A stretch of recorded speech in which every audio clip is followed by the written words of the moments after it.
Magandang gabi sa inyo mga boss.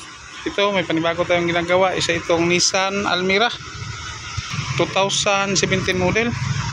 Ang problema nito mga boss, pag unang isi ni Busing, biglang may maingay. Ang iyon pala, ang kaniyang compressor ay nakastock na. Ito, napalitan natin ng compressor. Ito ang ebidensya mga boss. Ayan. Ayan. Super lamig na niya. Ito, hindi natin na kanina dahil magmamadali tayo.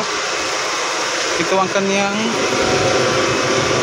pinapalitan natin. Ito, kaniyang compressor.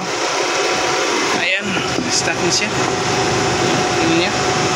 Ano talaga, hindi ang belt na lang ang umiikot.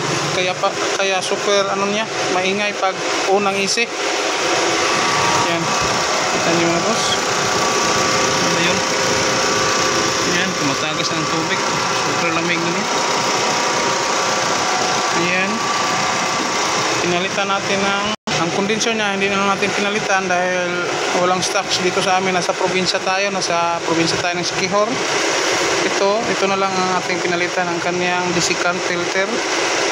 Desiccant pang tawag nito. Basta filter to. Dito yan nakasaksak sa kanyang, ayan, dito. Ayan. Sa kanyang filter. Yan ang kanyang kabilang ng condenser. Ayan. Ito mga boss, ang reading natin nasa na siya 30, which is normal. 30 to 40 ang normal nito mga boss. Ang high side niya ay nasa 200. Ang normal nito 180 to 220. So normal siya. Ayan, tingnan niyo mga boss. Ayan. Tulo ang tubig. Ayan. Hindi rin tayo nagpinalitan natin ng expansion valve dahil walang stocks. Pero okay naman siya. Lumamig pa naman. Ni-flashing natin ang system. Nilinisan lahat. At saka calibrate. Change oil. Ang compressor. Lahat. Check natin. Okay na siya. Ayan. Kanina na to, naka-start na to ng mga almost 15 minutes. Ayan. Tingnan niyo mga boss. Ayan. Yan ang lamig. Naka number 1 para ayan doon sa loob. Yan ang lamig na hinahanap natin. Okay. Ito na lang ang kulang. Naplat tayo. Naplat ang gulong.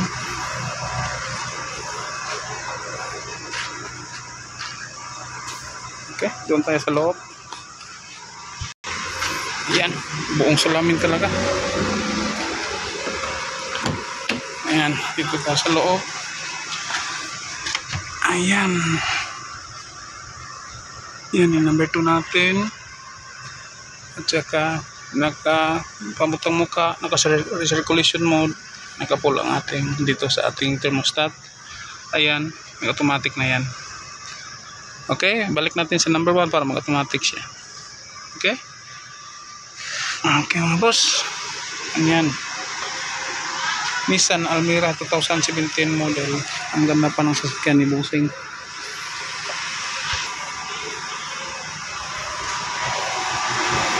Okay. Balik natin sa doon. Yan ang natin palitan natin. Saka tanggal na tayo. Nasa normal na tayo. Check natin ito, baka may leaking dito.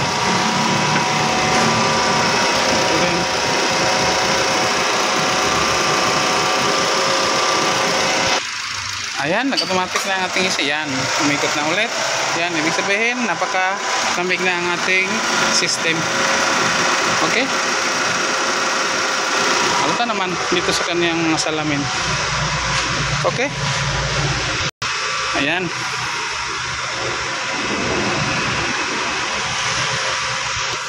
Ayan.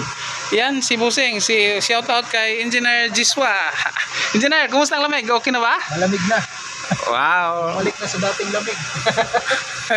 Dati pag ni engineer nito ng kanyang isip, biglang may tunog doon, maingay na maingay. Yun pala ang kanyang compressor ay naka-stack up na at saka Yun, sira na. Tapos ito, pinalitan ng bago ni Busing. Medyo mahal lang, may kamahalan dahil pumunta pa siya ng Cebu para bumili ng ano, dahil nasa probinsya tayo ng Siquijor. Walang mga pisa rito. Okay? Okay na mga boss. Boss, thank you. Thanks for watching. Salamat sa tiwala, Busing. Okay?